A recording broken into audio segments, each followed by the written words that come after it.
to play there once. As far as I know, yes.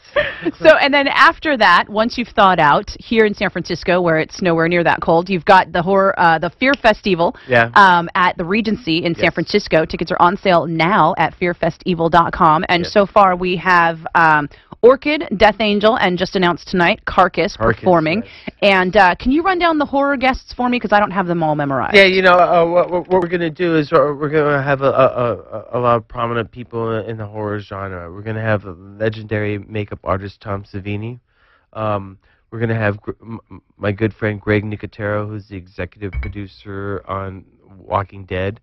And, you know, I talked to him and I said, hey, Greg, why don't you bring some of your cronies over from Walking Dead? And he said, you know, I'll work on it. So, you said cronies.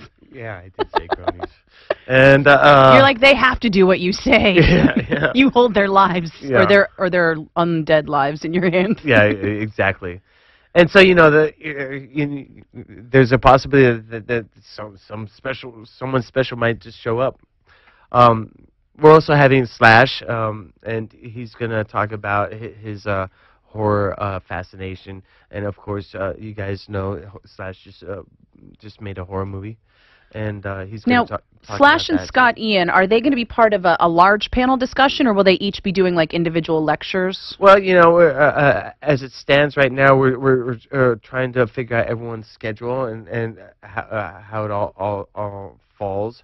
But I think what will happen is if we can pair people up, we definitely will. But you know, Slash by himself, or Slash with me, or Slash with Scotty, and I mean, it's all good. So you know, we'll work that all out. We're gonna have PJ Souls. We're gonna have a lot of different vendors there, like ESP Guitars, Dunlop, Super 7 Toys, Nuclear Blast, who's the record company, Stern Pinball, who just made the Metallica pinball machines. Mad Monster, who are another a group of people who put out who actually put on a bunch of conventions, and they put out a great monster magazine that I love. Retro Outlaw, Midnight Studios. We're gonna have a booth for KVH Toys, which is my line of merchandise, which consists of my book, Too Much Horror Business, and I'm also putting out a line of toys.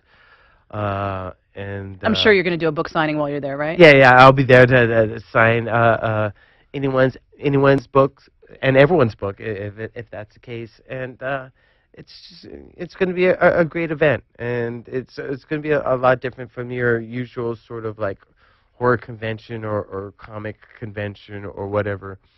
It's going to be very, very hands-on, and it's going to be different, and hopefully it'll be a little spooky and a little scary too. Well, we found out last year at the Too Much Horror Business book release party that you know how to throw a party.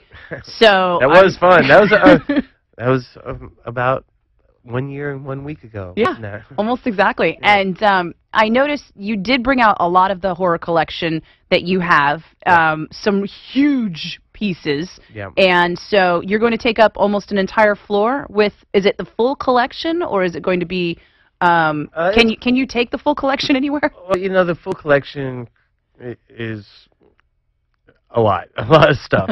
But, you know, I'm going to bring out the best pieces. It's going to be a comprehensive collection of what I have, and I'm going to be bringing out the best stuff, definitely the biggest and the best. And there's also going to be a lot of stuff that is not in my book, and a lot of newer things that I've acquired recently. They're very, very interesting, and I'm also going to be displaying some other artwork from some other horror artists as well. We're working on some other names, and yeah, I'm just very excited about it, because for me, you know, San Francisco, my collection lives in San Francisco. It's going to be great because it's going to be an easy sort of thing for me to just move stuff from storage to the Regency and set it all up and have it in its full majesty.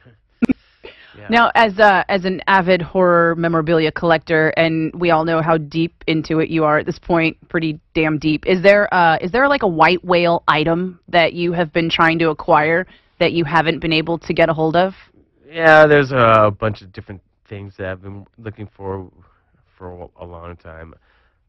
Various horror movie posters. I mean, the thing with horror movie posters, particularly the posters from the 20s and 30s and 40s, they just don't exist. I mean, they're not around, and when they're found, it's such a surprise to all the collectors. It's like a feeding frenzy. Yeah, yeah. I mean, everyone just like wants to know everything about the latest piece that's been found, and so like when something is found, like a Bride of Frankenstein one sheet, which no one has seen before, it sends a lot of sparks through the collecting community. Everyone wants to see a picture of it. Everyone wants to see it in person. Everyone wants to know what it's like. Everyone wants to know the story behind finding it. And a lot of these things are found in really weird circumstances, like a shed in someone's backyard in Canada, or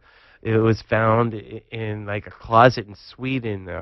I just found some movie poster material that came from Latvia. I mean, it's crazy where this stuff is found, and when it is found, it's like one of a kind. And so I'm really on the lookout for a lot of this stuff all the time, and this stuff is being found. It just shows up in the weirdest places, and yeah, there's one piece that I just can't find anywhere, and that's Murders of the Rue Morgue one sheet from 1932. And if anyone finds one of those, get a hold of me. Give me a call. Yeah, get a hold of me as soon as possible. And this is the kind of story, and these are the kind of items that people are going to see at the Fear Festival at the Regency. You'll have all these things out, absolutely. And almost a story behind every single item. Yeah. And there's going to be a guided tour of the collection. Yes, I will be giving guided tours of the collection a couple times each day, and it will be something that's going to be pretty cool, because the people will get to see me spout on and on and on about all this great stuff that I love, and I just hope that I just don't bore too many people too much by how obsessive and compulsive I am about all this stuff. But yeah, I am offering free tours of this stuff at least a couple times each day at the event. I think it's going to be crowded. It's going to be a lot of fun. It's the Fear Festival. You can go to fearfestival.com to get tickets and get all the information. I recommend signing up to follow the Fear Festival on Facebook as well, so that when guests continue to get announced, you're up on them as well. And thank you, Kirk, for coming in tonight to tell us all about it. Thank you, Nikki, so much. I really appreciate it. Yeah, and I will see you on Thursday at the Balboa Theater, because I'm sneaking out of here to catch the double feature. Yeah, it should be a lot of fun. Awesome. I'll see you there for sure. And Mandatory Metallica is coming up, so I'm going to have you pick a song for that in a couple of minutes here on 107.7 The Bone.